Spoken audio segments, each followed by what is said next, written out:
Good Modicare morning. আজকে আমি যে ডেমোটা দেখাবো সেটা হলো মোদিকেয়ারের মাইটি ইন ওয়ান মাল্টিপারপাস ক্লিনার। তো আমরা কি করি, যারা রান্নাবান্না করি, রান্নাঘরটা কি হয় তেল চিটা টাইপের হয়ে যায়। সাথে সাথে যেখানে রান্নাঘরে যেসব কৌটো, যেসব মশলার কৌটা টৌটাগুলো থাকে, তেলের বোতল, সেগুলো কি হয়, সেগুলোও পুরো তেল চিটা হয়ে যায়।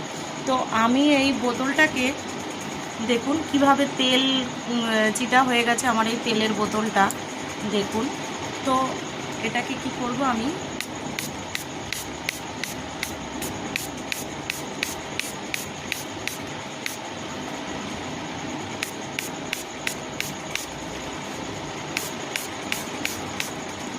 শুধু একটু স্প্রে করে নিলাম। এটা একটা কাপড়, এটা দিয়ে মুছে নিলেই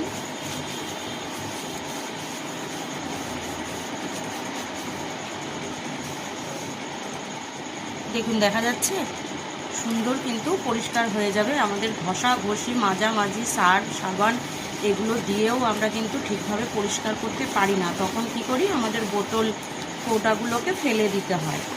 তো আমরা কি করব, এটাকে শুধুমাত্র যেই সব কৌটো বোতল যেগুলো আছে আমাদের তেল কাজটা হয়ে যায়, তো সেগুলোকে শুধুমাত্র একটু স্প্রে করব, করে একটা কাপড় দিয়ে মুছে ফেললেই হয়ে গেল আমাদের বোতলটা পুরোপুরি পরিষ্কার। তো দেখুন আমাদের বোতলটা পুরোপুরি পরিষ্কার হয়ে গেছে। সাথে আর কি করতে পারি, আমি এটা দিয়ে আমি জুতোও পরিষ্কার করতে পারি।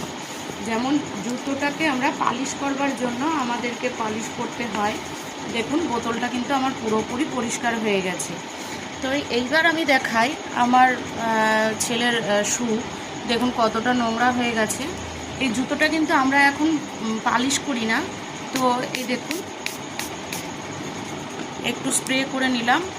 এই কাপড়টা দেখুন কতটা ময়লা বার হয়েছে। এই কাপড়টা দিয়ে আমি শুধু জুতোটাকে একটু মুছে নেব পুরোপুরি। দেখুন জুতোটা কিন্তু মনে হচ্ছে পুরো পালিশ হয়ে গেছে। এছাড়াও আমরা কি করতে পারি, লেদারের ব্যাগ, তার সাথে হচ্ছে গিয়ে কাঠের যে কোনো ফার্নিচার, স্টিলের ফার্নিচার আমাদের যেগুলো অনেক দিন ব্যবহার করতে করতে নোংরা হয়ে যায়, দাগ পড়ে যায়, ছোপ ছোপ দাগ হয়ে যায়, সেগুলোও আমরা এই মাইটি ইন ওয়ান দিয়ে আমরা পরিষ্কার করতে পারি। Thank you.